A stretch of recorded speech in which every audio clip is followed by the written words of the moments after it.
Assalamualaikum warahmatullahi wabarakatuh. Saya Ada Pramesti dari semester 3 kelas A akan mereview jurnal pertemuan ke-6 mata kuliah hukum pidana lanjutan dengan dosen pengampu Ibu Prof. Dr. Hajah Heni Nuraini SMH dan asisten dosen Bapak Dr. M. Rendi Aridayandi SMH. Penulis jurnal Ibu Tanti Kirana Utami dan Bapak Aji Mulyana. Dosen Fakultas Hukum Universitas Surya Kencana dan mahasiswa Pasca Sarjana Ilmu Hukum Universitas Surya Kencana. Dengan judul tanggung jawab dokter dalam melakukan aborsi tanpa seizin ibu yang mengandung atau keluarga dalam perspektif hukum positif di Indonesia. Dari uraian yang telah disajikan dalam penelitian ini, maka dapat disimpulkan sebagai berikut. Yang pertama, dokter dapat dipidana dalam tindakan pengguguran kandungan atau aborsi atas indikasi medis tanpa izin ibu yang mengandung atau keluarganya, kecuali dalam keadaan darurat. Hal ini diatur dalam ketentuan dalam pasal-pasal KUHP.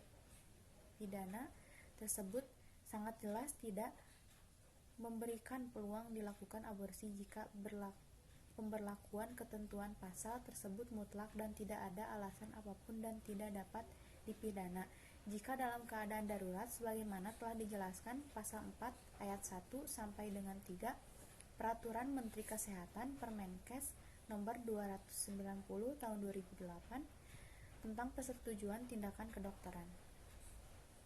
Dan yang kedua, pertanggungjawaban pidana dokter yang melakukan pengguguran kandungan atau aborsi atas indikasi medis tanpa seizin ibu yang mengandung atau keluarganya adalah suatu tindakan medis, dapat dikatakan hak atau wewenang profesi dokter. Maka adanya suatu ketentuan bahwa sebelum tindakan medik dilakukan, seseorang ahli medik melakukan suatu tindakan, maka harus ada penjelasan terlebih dahulu sifat dan tujuan tindakan medik tersebut oleh pihak yang melakukan tindakan medik.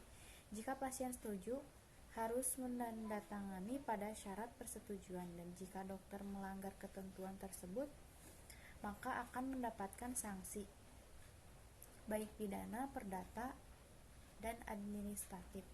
Pertanggungjawaban dokter dalam hukum pidana diatur dalam KUHP pidana yang timbul baik dengan kesengajaan atau kealpaan diatur dalam pasal 299 KUHP pidana yang berbunyi barang siapa dengan sengaja mengobati seorang wanita atau menyuruh supaya diobati dengan diberitahukan atau ditimbulkan harapan bahwa karena pengobatan itu hamilnya dapat digugurkan, diancam dengan pidana penjara paling lama 4 tahun atau pidana denda paling banyak 4 tahun 45.000 rupiah.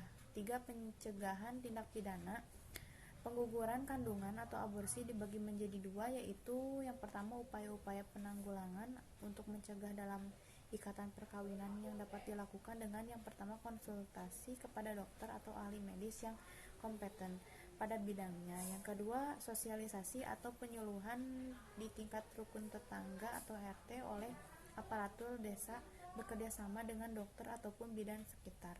Yang ketiga, peningkatan kesempatan kerja untuk menekan tingkat pengangguran. Sekian review dari saya. Wassalamualaikum warahmatullahi wabarakatuh.